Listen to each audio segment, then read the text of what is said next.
Those bags are for you and Dad to take. Get out of here, will you? I couldn't hide my shock at the sight of the bags piled up at the front door. Everything in them belonged to me and my husband, from clothes to daily necessities. What's going on? Why are you kicking us out of our own home? My hands trembled with anger at the sheer injustice. Seeing my reaction, my son and daughter-in-law smirked. We're taking over this house before Dad gets back from his business trip. Consider it our wedding gift. That's absurd. You can't do that. Well, you didn't give us any wedding money, so it's only fair. You're old anyway. Why don't you just go to a nursing home or something? Mia said, and Alex burst into laughter. Great idea. Off to the nursing home with you. They both jeered at the idea of sending us to a nursing home.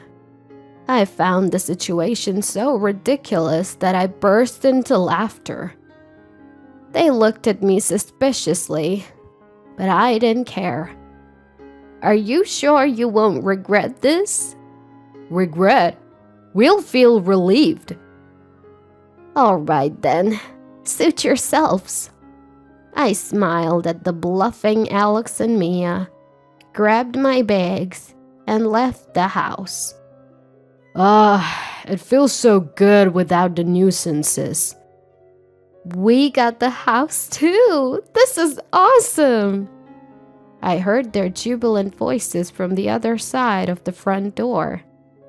They have no idea what's coming for them. I dragged my carry-on bag away from the scene. My name is Laura. I've worked in caregiving for many years and retired at 70. I enjoy interacting with people, so even after retirement, I volunteer locally. My husband is also in his 70s and runs a small to medium-sized business.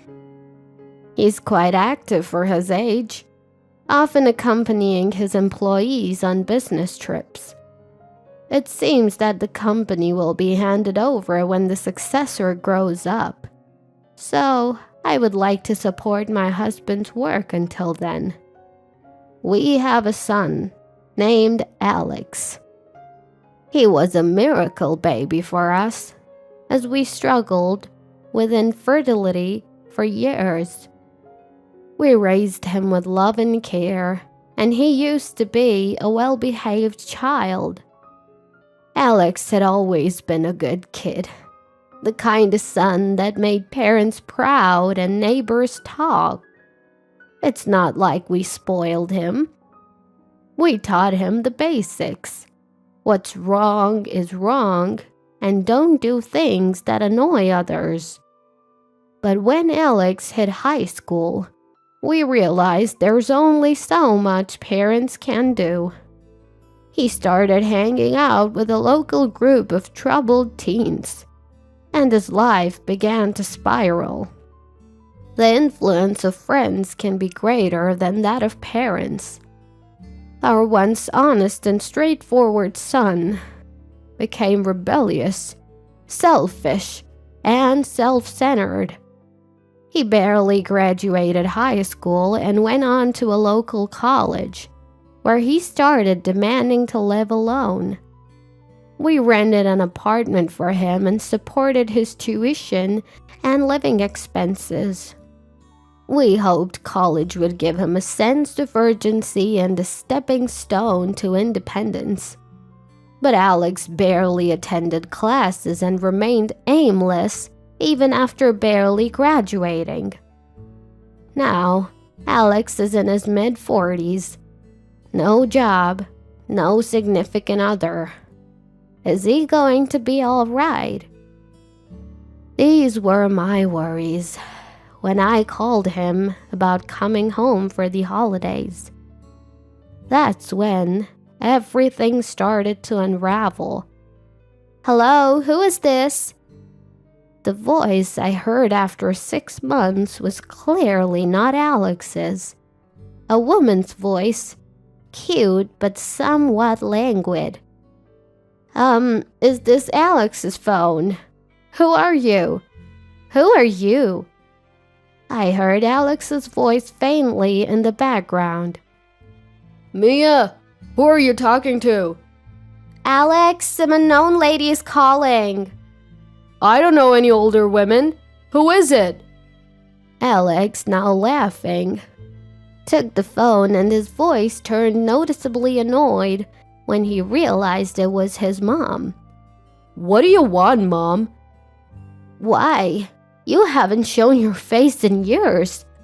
How about coming home for the holidays? Your dad misses you. In fact, my husband was really missing him. Probably more than me. He's always concerned about Alex's future and well-being. Maybe it's because they used to fight a lot during his teenage years. But Alex's response was cold. Nah, coming home is a hassle. I'm staying here with Mia. At least call your dad. Yeah, I get it. So the girl earlier, Mia, are you dating her? Living together? I couldn't help but ask about the woman I had just spoken to. Would a girlfriend really answer her boyfriend's phone without permission? Would she rudely address a stranger as you and speak without any courtesy? Honestly, it was pretty outrageous. But instead of answering, Alex just clicked his tongue in annoyance. Ugh, so annoying. What did you say? You guys are always so annoying. Always meddling in my business. Without a shout, he hung up the phone. I had been yelled at during Alex's rebellious years, but I never thought he'd speak to me like that as an adult. I stood there, phone in hand, stunned. I'm home. Did you talk to Alex? That night, I told my husband about the rude woman who answered the phone and the harsh words from Alex. My husband looked serious, but eventually said, Well, he is working. Even if it's temporary employment, let's give him some space. Maybe my husband was right. I was shocked when Alex changed in high school, influenced by his surroundings. I've been anxious that he might be hanging out with the wrong crowd or dating someone questionable. Maybe my over-involvement was getting to him. I decided to consciously hold back on reaching out. A few months later, Alex contacted us. He said he had found a decent job back home and would be returning soon. Despite everything, my husband and I were relieved. It's unsettling when your child is far away, and comforting when they return. But when Alex came home, he brought an unfamiliar woman with him. This is Mia. We're getting married. My husband and I couldn't hide our surprise at the sudden marriage announcement, especially since Alex was still a temporary worker. And Mia apparently wasn't working steadily either. Could they really get by without stable income? Welcome, Mia. Wow, Alex's family home is so old-fashioned. Is the floor going to collapse? How long have you two been dating? I don't remember. Are you the type to worry about the details, old man? Mia's answers to our questions were dismissive. Alex didn't correct her. He just laughed along. My husband and I exchanged a glance and shrugged in disappointment. This is bad. My husband's words sounded like he was pitying them. Despite our objections, Alex and Mia went ahead and registered their marriage. When we said we wanted to meet Mia's parents, she told us it wasn't necessary, denying us even a meeting of both families. Moreover, upon moving back to their hometown, Alex and Mia started living in a brand new apartment. It's so different from the rundown place we were living in before, Alex said, clearly pleased. But with their unstable income, there's no way they could afford the rent for such a nice new place. Sure enough, they started relying on our money. We decided to help with the rent, thinking they'd have expenses as newlyweds. But they also started coming over more often to eat, perhaps to save on groceries. Yet, Mia's attitude remained the same. What's with the side dish? It looks disgusting. It's always been like this. Lacks color or something. Alex chimed in. I was getting irritated. If you don't like it, you don't have to eat it. You're the ones who keep showing up. I'm just cooking extra for you. Mia seemed unfazed and didn't take my words to heart. Influenced by her, Alex became increasingly rude to me and my husband, making us dread interacting with them. Then suddenly, my husband had to go on a business trip. He had to spend several weeks in another region with a potential successor for the company. During that time, I'd have to deal with Alex and Mia alone. I'm really sorry to leave you alone at a time like this. It's fine. You're about to retire from being the boss anyway. And look, we have something to look forward to. True. It's just a matter of enduring until that's completed. Don't let those two get to you too much. We encouraged each other, and a few days later I saw my husband off. After that, for some reason, Alex and Mia stopped coming over, and a brief period of peace was ensued. I was busy with my re-entry volunteer activities, so it was good not to have to deal with them. But one day, I came home to find Alex rummaging through my dresser, where I keep my banking cards. What are you doing? I turned on the lights and shouted. Alex tossed the banking card he was holding. Bad timing. You shouldn't have come back. Do you even realize what you're doing? We're family, so give me some money. We didn't even get a wedding gift from you. Alex lamented not receiving a wedding gift, but that's to be expected. After all, my husband and I still haven't accepted his marriage to Mia. We're already helping with their rent and providing meals. And now he's trying to steal his own parents' banking card. Unbelievable. I immediately kicked Alex out. I don't remember raising a child who would steal money from his parents. If you ever do this again, we're done. I hurled these strong words at him, and he left, clicking his tongue. I immediately called my husband to tell him what had happened. Even though we're family, the fact that Alex was trying to forcibly take money alarmed my husband. That Alex would do something like this. I warned him we'd cut ties if he does it again, but there's no guarantee he won't. Let's move the banking cards to a different location for now. I'll be back in a few days and we can have a proper discussion then. All right, I'll be waiting.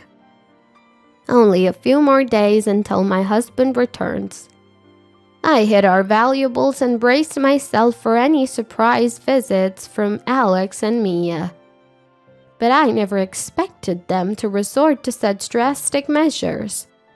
One day, When I returned from my re-entry volunteer activities, I found a truck parked in front of our house. Boxes and furniture were being carried in by movers. I rushed inside and found Alex and Mia. "What are you doing?" "Oh, Mom. Sorry, but we have decided to take this house." "Owning a home is an asset, right? So it's better if we live here instead of you old folks," Mia said, laughing. I was too confused to comprehend what they were saying. "Besides, Dad's still working at 70, right? Even now, he's on a business trip. I don't want to end up like that. Working hard is for suckers. While you guys are still healthy, we're taking what we can." Remarks that make a fool of her husband. Alex's words were a mockery of my husband, who has worked hard as a small and medium-sized business owner. I understand that it's been tough getting the business off the ground, but to me, this felt like an unbearable insult. "Those are your belongings. Get out!" Alex pointed to several bags packed at the entrance. I couldn't hide my shock. Everything from our clothes to daily necessities had been shoved into bags. Why should we have to leave the house we live in for you two? Faced with such unjust treatment, my hands trembled with anger. Seeing my reaction, the couple grinned. "We're gonna make this house ours before Dad gets back from his trip. Consider it a wedding gift." "That's impossible. You didn't give us a wedding gift, so this is only fair. You're old. Why don't you go to a facility or something?" When Mia said that, Alex joined in with a big laugh. "That's a great idea. Old folks should go to a facility. A facility!" As they chanted, urging me to go to a facility, something in me snapped, and I burst into laughter. The two of them looked at me suspiciously, but I didn't care. "Are you sure about this? You won't regret kicking me out." "Huh? We'll feel refreshed." "All right then, suit yourselves." I smiled at the defiant Alex and Mia, grabbed my bags and left the house. It feels so good without the nuisance." "We got the house too! This is awesome!"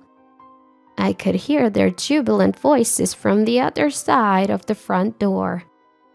They have no idea what's coming their way. Dragging my carry-on bag, I left the scene.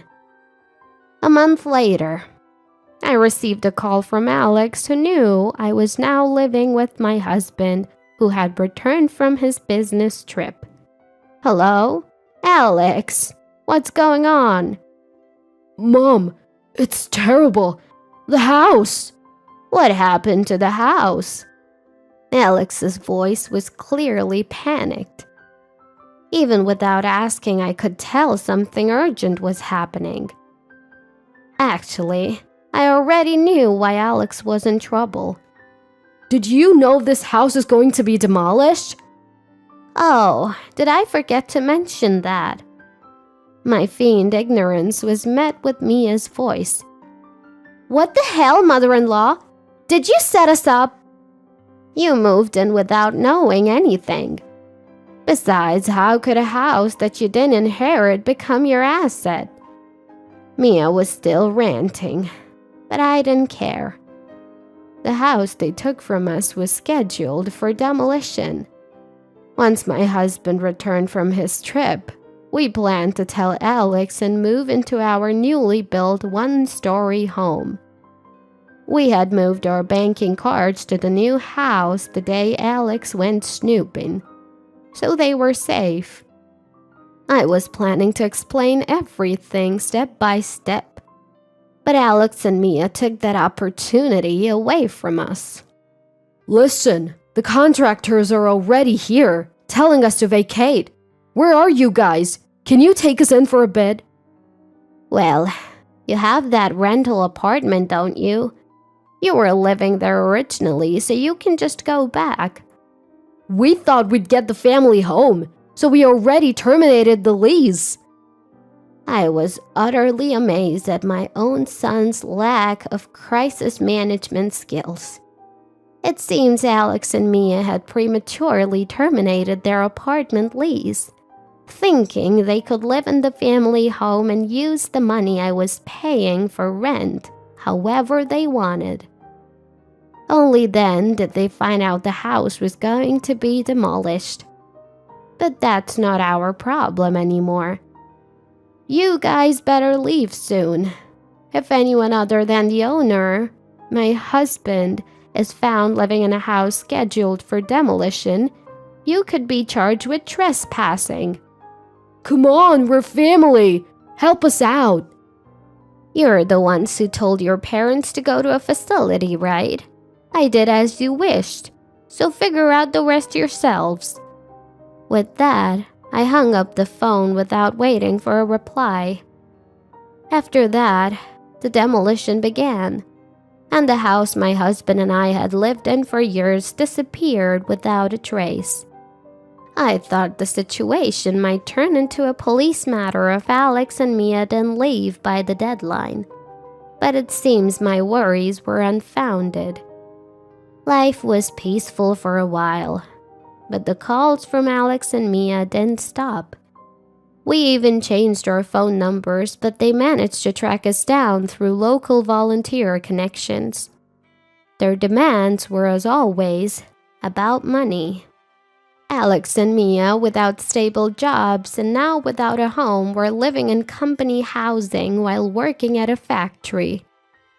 Despite having a roof over their heads, they still wanted to live luxuriously on someone else's dime. If you don't give us money, we'll show up at your house. My husband and I became a bit concerned upon hearing this desperate threat. Only a handful of people know the location of our new home. My husband had just retired as the CEO and passed the reins to his successor. But he had told some people at the company about our new residence. I don't think our employees would leak information to someone like him. Maybe we should talk to them, just in case.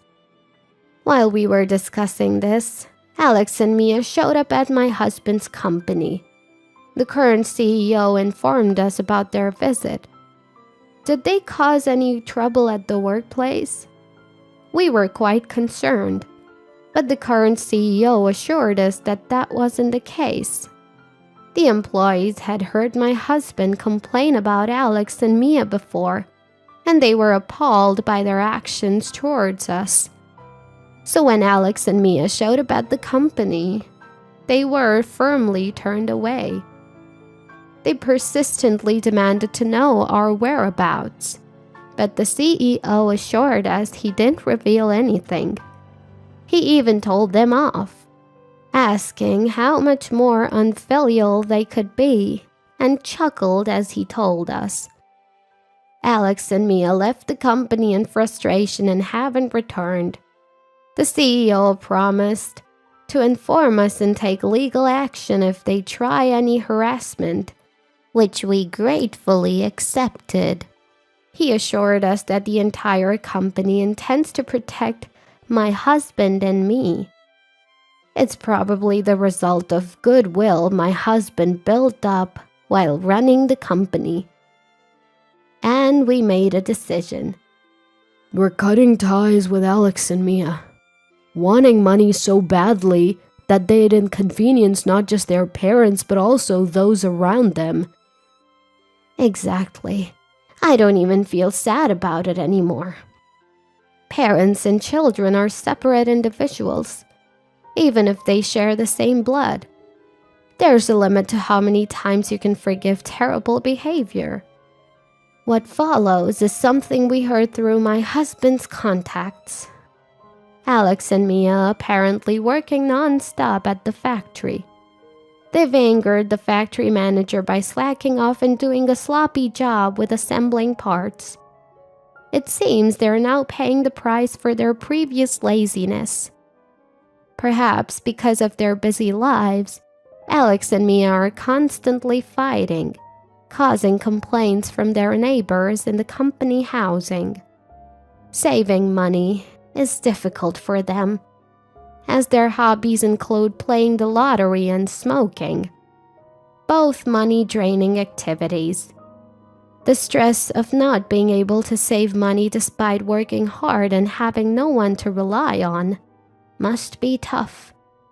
But I can't bring myself to feel sorry for them. They've never worked a proper job, which is why they could shamelessly ask for money. I hope their factory jobs will lead them to change their ways, even a little. I still get occasional calls and emails from Alex. He writes things like he's sorry for what happened and wants to get along as a family. He seems to have changed a bit, but I still can't trust him. Only when they become self-reliant and considerate can we share a life together. As long as they're preoccupied with themselves, a fresh start will be difficult. Since retiring as CEO, my husband has taken up home gardening, something he's wanted to do since he was young. I assist him with his gardening while continuing my re-entry volunteer work in our new location. I had hoped to live peacefully with our son and daughter-in-law. Ideally, I would have wanted to live peacefully with our son and his wife. That wish may not have come true, but as long as I know they're alive and well somewhere, that's enough for me. The time I spend with my husband is more precious and warm than anything else. I intend to protect this invaluable happiness and lifestyle with all my might.